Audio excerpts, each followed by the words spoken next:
How did you use media technologies in the construction, research, planning and evaluation stages? I have used various media technologies throughout the different stages of my work. During my planning, I used WordPress blog site. WordPress was very useful as it allowed me to upload my research that I had completed onto one page, which was easily accessible. WordPress enabled me to embed videos and images, and therefore work that I had completed on PowerPoint or videos on YouTube could be uploaded and placed with my work on the blog. I was able to organise my work and edit it both at college and at home, and I could check the progress that I had made. WordPress was very useful as it allowed me to gain audience feedback.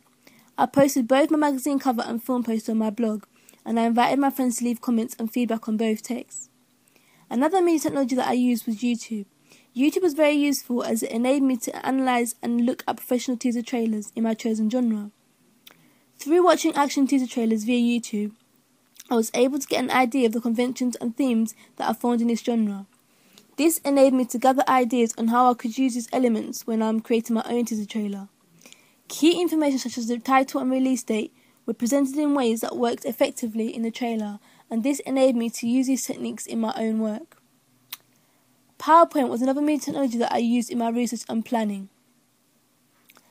When I was looking at professional film, magazine and film posters, I used PowerPoint to analyse the conventions and forms that are usually found in these texts. This allowed me to gain an understanding of the layout used in professional text. I analysed the type of images used, the text that was present, and the colour schemes and graphics used, and how they contributed to the overall look of the text. I uploaded my analysis on SlideShare, and I was able to upload my SlideShare presentation onto the WordPress blog. Another media technology that I used was Microsoft Excel. I had previously used Microsoft Excel, therefore I was familiar with this program. I used Excel to present the data that I had gathered from my primary quantitative research onto my audience. I designed bar charts for each of my chosen questions, and I saved them as images and uploaded them onto my WordPress blog. YouTube was also useful as it allowed me to watch tutorials on some of the features of the programs that I was unfamiliar with. I watched tutorials on how to use some of the tools and features in Photoshop. I did not have much experience on using Photoshop, and therefore these tutorials helped me to understand some of the tools and functions of the program. I could then apply this to my own work. The features in Photoshop that I particularly looked at in the tutorials were how to use the brush tool, the magnetic lasso tool, and how to work with the different layers. Google search engine was another media technology that I used. I used the engine to research and look at professional film magazine covers and posters that I produce. I also researched the action genre. I looked at the professional action films and some of the themes that run through this genre. During my construction stages, I used various media technologies. During filming, I used a Panasonic HD video camera, a tripod, a camera, and a hard drive. I was familiar with the features in the video camera, as I had used it previously before, and therefore I was comfortable whilst filming my scenes. The tripod was a very important piece of equipment during filming, as it enabled me to achieve steady shots whilst the actors were in movement, and it allowed me to achieve steady panning shots.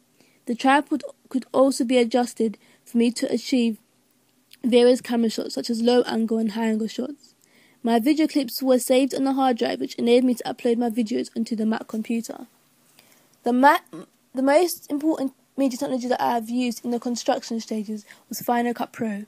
I used Final Cut Pro to edit my teaser trailer. I was able to import my video clips and place them on the timeline.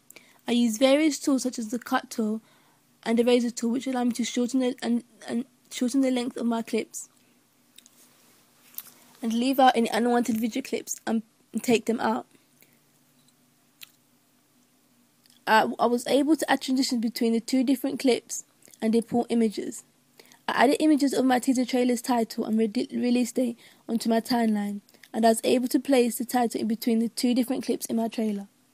Final Cut Pro also enabled me to add sound in my teaser trailer, and this was a very important element. I particularly found the keyboard shortcuts in Final Cut Pro very useful, as they enabled me to work with the sound clips and match them very precisely. I also used YouTube as a platform for me to upload my video in order for it to be viewed. I found this process quite straightforward, as the version of Final Cut Pro I was using had a feature which allowed me to upload my videos straight onto YouTube. Photoshop was another media technology that I used to create my magazine front cover and film poster. The tools that I found in Photoshop were very useful. I used the latter tool to place an image of my main protagonist on my background and in front of the masthead. I also used the brush text to edit the text on my title and to give it a faded text effect. These tools were also useful in my film poster, as I used a similar image of the main character on my poster. In my film poster, I used a text font Arial to insert the credits at the bottom of my trailer. I used different sizes of the same font. I added production values underneath the credit that I had previously designed these logos in PowerPoint. During the evaluation stages, I used a video camera to